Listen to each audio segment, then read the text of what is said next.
अस्सलाम वालेकुम एवरीवन, क्या हाल है आप सब लोगों का। उम्मीद है आप सब लोग ठीक होंगे। अल्हम्दुलिल्लाह से मैं भी बिल्कुल ठीक ठाक हूँ। तो आप लोग देख रहे हैं मैं रेडी शेडी होकर कहाँ जा रही हूँ, तो मैं आप लोगों को बता देती हूँ। हम लोग जा रहे हैं आंटी के घर, यानी कि ना हमारा उनके साथ जो है ना भाईचारा है, बहन भाइयों वाला रिश्ता है, भाईचारा मोहब्बत का रिश्ता है। अल्लाह ताला का बनाया जो बड़ा खूबसूरत रिश्ता है, और हैं भी वो बड़े ही अच्छी आंटी हैं। और वो हम जब भी हम पाकपतन जाए ना तो हम उनके घर लाजमी जाते हैं। वो मेरे नाना की जो है ना वो बेटी बनी हुई थी, बहन थी, मेरी दादी की भी बहन बनी हुई थी।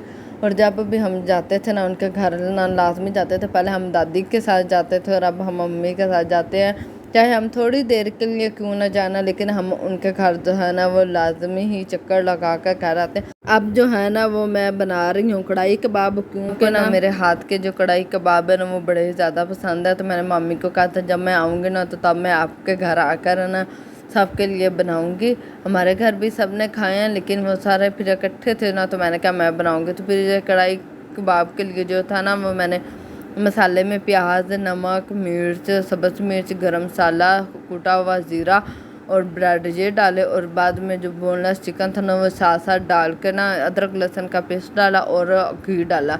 घी डालकर वो अच्छी तरह से चॉप करना, इतना ज़्यादा इसको चॉप करना कि वो बिल्कुल जो कीमा ना सॉफ्ट हो जाए, ऐसे जक जान सा हो जाए, ज़रा सा भी ना इसके अंदर कोई लम्स वगैरह ना रहे। तो जो बड़े अच्छे वाला चॉप करना, चॉप करके ना फिर इसको थोड़ी देर फ्रिज में रख देना। और ये देख ले मैं गुजर रही थी तो मैंने कहा आपको बच्चों का मैं नज़ारा करवा देते, कैसे सारे कज़न इकट्ठे हुए हैं और लड़ाई भी सारे ना खूब कर रहे हैं।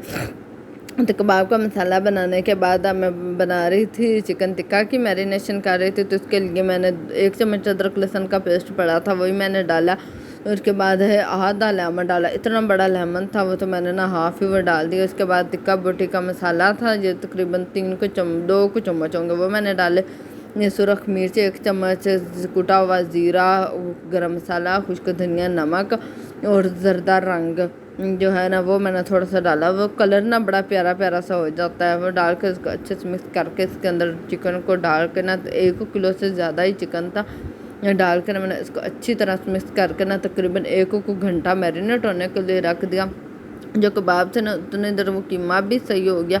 तो मैंने उस कबाबों को ना फ्राई किया। फ्राई करने के बाद फिर मैंने दूसरे साइड पर ना मसाला बनाया। मसाले में मैंने प्याज डाले हैं, आधा 1 पाव से ज़्यादा ये प्याज है और इसके अंदर 2 चम्मच भर के मैंने अदरक लहसुन डाला। प्याज़ों को ना लाइट सा बिल्कुल ब्राउन करना है, ज़्यादा नहीं ब्राउन करना, क्योंकि वो टेस्ट थोड़ा सा कड़वा कड़वा सा आने लगता है। मैं सालन के अंदर ना प्याज़ों को मैं इतना ब्राउन नहीं करती। उसके बाद मैंने 5 अदर टमाटर लिए, 2-3 सब्ज़ मिर्चें डाल कर ना उसको फिर टमाटरों को उतनी देर पका के थोड़े से गाल मैंने मसाले को ब्लेंड किया। ब्लेंड करने के बाद इसके अंदर नमक, मिर्च, कुटी हुई लाल मिर्च, ज़ीरा पाउडर, गरम मसाला और हल्दी, ये वाली सारी चीज़ें डालकर इसको मिक्स किया।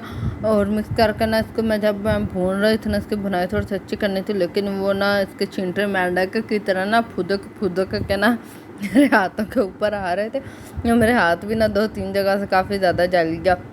फिर मैंने ना इसको कवर करके ना इसको रख दिया। मैंने कहा जो खुद ही पक्के, इतना बर्दाश्त नहीं हो रहा था कि जितने ज़्यादा छिंटे आ रहे थे। अभी भी देख रहे हैं स्क्रीन के ऊपर छिंटे आ रहे हैं। तो मैंने इसके अंदर फिर दही डाला। दही डालकर 1 कप दही था, दही को डालकर इसके अंदर जो कबाब फ्राई किए हुए पड़े थे ना वो कबाब डालकर इसको मिक्स करके ना कबाबों को डालकर ना 10 मिनट लो फ्लेम पर पकाना, क्योंकि वो कबाब के अंदर हल्का हल्का सा पानी डाल रहा था ना, बिल्कुल टोटली तो फ्राई करने नहीं होते, लाइट सा ही फ्राई करना होता है। तकरीबन 2-4 मिनट इतने यानी कि करना होता है लो फ्लेम पर करके ना। फिर उसके बाद इसको मसाले के अंदर कुकड़ना होता है, क्योंकि वो सारा फिर मसाला जो है ना वो कबाबों के अंदर अच्छी तरह से ना जज़ब हो जाता है।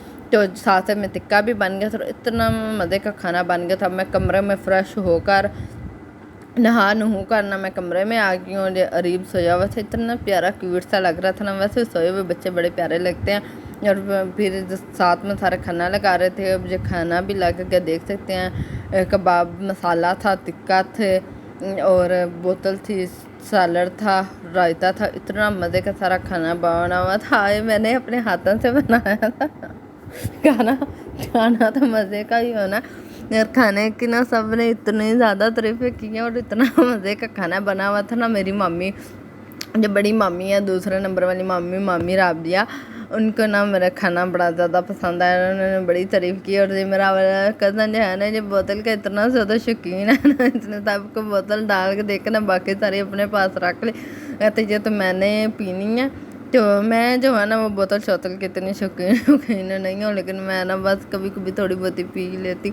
जितने कि अरीब के सोने का स्टाइल है, जो हमेशा ना इस तरह उल्टा होकर सोता है, कछुए की तरह सोता है। और सारे बाकी ग्रुप बनाकर बैठे हुए खाना खा रहे, सारे अपनी अपनी जगह पर, कोई चारपाई पर बैठा हुआ, कोई नीचे जाते जाते जहाँ पर जगह मिली सारे मौजों के साथ मज़े मज़े के साथ खाना खा रहे। और अब मैं बना रही थी सबके लिए चाय।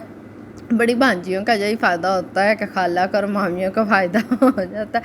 और मैंने कहा था कि मैं ही आकर खाना बनाऊंगी, तो फिर मैंने ही आज सारा बनाया, लेकिन मामी ने मेरे साथ में बड़ी हेल्प की। मैंने और मामी ने, हम दोनों ने मिलकर खाना बनाया। मैंने चाय बनाई और मामी फिर सारे वो किचन से मेट रही थी।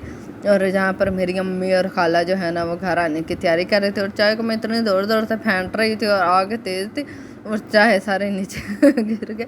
मुझसे चूल्हा बंद नहीं है, मैं जल्दी से, क्योंकि मेरे एक हाथ में ना वो मोबाइल पकड़ा हुआ, तो स्टैंड तो मैं साथ लेकर नहीं गई थी, इसलिए फिर मैं वो ना चाय जल्दी से गिर गई। फिर जल्दी जल्दी से चूल्हा बंद किया, तब मैं चाय डालकर सबके लिए लाई। फिर सब ने मज़े मज़े के साथ चाय पी और सब ने इंजॉय किया। और उसके बाद आज हमारे जो है ना वो घर शहर आने की तैयारी हो गई थी, क्योंकि ट्रेन का टाइम हो रहा था। ऐसे अब मैं घर जाने के लिए पूरी की पूरी रेडी हो गई। और देखो हमारा इतना सामान, कहते हैं ना कि जब बेटियाँ मैके जाए ना तो एक हाथ में ना एक थैला होता है, जब आए ना तो 5 थैले होते हैं। वही हमारे साथ होता है, हमेशा इस तरह ही होता है कि जब भी जाए ना तो 1-2 ही शॉपर होते हैं, जब आए ना तो 1-2 और एक्स्ट्रा बन जाते हैं। पता नहीं कैसे बनते हैं, कोई समझ ही नहीं आती। तो और मैंने, मेरी बड़ी बहन भी ना जब हमारे घर आती है ना, तो वो भी ऐसे होता है कि जब वो आती है 1 बैग लेकर आती है, और जब जाते 2-4 बैग लेकर जाते हैं। और अब हम रास्ते में आ रहे थे, और ये सारे, मैंने कहा चलो आप लोगों को थोड़ा सा सारा इर्द गिर्द का नज़ारा भी करवाती जाती हूँ। यहाँ पर पानी की छबील लगी हुई थी, क्योंकि आजकल मुहर्रम है, और आज जो था ना वो 7 मुहर्रम था। 7 मुहर्रम वाले दिन तो जसीद ने पानी बंद कर दिया था, तो इसलिए ना हर जगह जो है ना वो पानी की छबीलें लगी हुई थी कि हर कोई अपनी तरफ से ना स्वाब को माने की पूरी कोशिश कर रहा है। अल्लाह ताला हर एक की छबील को, हर एक के न्याज को अपनी बारगाह में कबूल फरमाए। तो अभी ये सारे ढोल, वो मेला था ना, तो मेले की वजह से वो स्टेशन पर बड़ा ज़्यादा ढोल और कवालियाँ लगी हुई थी वो, लेकिन वो मैंने ना स्किप कर दी, क्योंकि मुझे अच्छा नहीं लगा। मुहर्रम थे और मुहर्रम वाले दिन में इतनी ऊंची आवाज़ में कवालियाँ, और वो ढोल के आगे वो धमाल भी डाल रहे थे, आदमी थे। तो फिर मैंने वहाँ पर जाकर कोई वीडियो रिकॉर्ड नहीं की। अब ट्रेन आ गई, और जो हमारा जो था ना डिब्बा वो एंड पर था, क्योंकि जो एसी वाले होते हैं और बिज़नेस जो होता है ना वो वाले हमेशा ना लास्ट पर होते हैं। और फिर जो हम ट्रेन में बैठ कर, शुरू में इतना ज़्यादा रश था ना, मैंने आप लोगों को पहले भी बताया कि वो मेले की वजह से इंतहाई शदीद तरीन रश था। ठहरा उतरा बैठ के इतना सुकून के अंदर फिर माहौल हो गया ना, फिर मज़े के साथ इंजॉय वाला सफ़र हमने किया। और अरीब ने तो ना वो ट्रेन में बड़ा ज़्यादा इंजॉय किया, क्योंकि ये मेले से ना वो गेंद बैट लेकर आया था। जो पहले जब मेला होता था ना तो हम जाते थे, तो मैं मामू के साथ जाते थे। मैंने जिस मामू के चाय पकड़ाई है ना, अभी आपने पीछे देखा, मामू काशिफ, वो हमें मेले पर लेकर जाते थे और वो मुझे खिलौने ला कर देते थे। मुझे वो अभी तक याद है कि जाते थे मेले पर, इतना मज़ा आता था। मेरे पास खिलौने भी बड़े थे, और मुझे ना ये खिलौनों वगैरह के साथ ना खेलने का बड़ा ही ज़्यादा शौक़ है। अभी भी मिट्टी के बर्तन कुछ मेरे पास पड़े हुए हैं, कुछ मेरे पास और भी टूटी फूटी चीज़ें पड़ी हुई हैं, कुछ गुम हो गया। और मुझे ये सारी चीज़ें ना बड़ी ही अच्छी लगती हैं, मिट्टी का घर शहर, इस तरह की चीज़ें। तो अभी हम हवेली रखा पहुँच जाए, और अभी हम पैदल जा रहे थे, और इतनी तेज़ धूप थी ना, जाते जाते मत मारेगी। और घर में एंटर में ना तो घर का हाल देखा ना, तो बारिश आई हुई थी, तो जाकर तो बंदे का ना दिमाग ही फिर जाता है। 2 दिन पहले बारिश आई थी, लेकिन हम घर नहीं थे, इस वजह से सफाई नहीं हुई। ये देखे हर जगह फिर बाबा ने सारी चीज़ें बस खुद ही समेटी, और इतना ज़्यादा वो सारी के सारे ना बिखरी पड़ी थी। बंदा एक दिन औरत घर में ना हो ना, तो यही हमेशा घर का हाल होता है। हम लोग कहीं भी जाना, जितनी मर्जी सफाई करके जाए ना, लेकिन जब हम घर में आए ना तो हमारे घर का यही हाल होता है। तो अभी आते ही ठंडा पानी बनाया क्योंकि इतनी गर्मी में आए थे ना, ठंडा ठंडा पानी पी और सुकून आएगा। उम्मीद है आप सब लोगों को आज का मेरा व्लॉग पसंद आया। अगर आप लोगों को मेरी वीडियो अच्छी लगे तो मेरी वीडियो को लाइक कर दें, मेरे चैनल को सब्सक्राइब कर दो, साथ ही बेल आइकन भी प्रेस कर दें। अल्लाह हाफिज़, अपनी दुआ में याद रखें।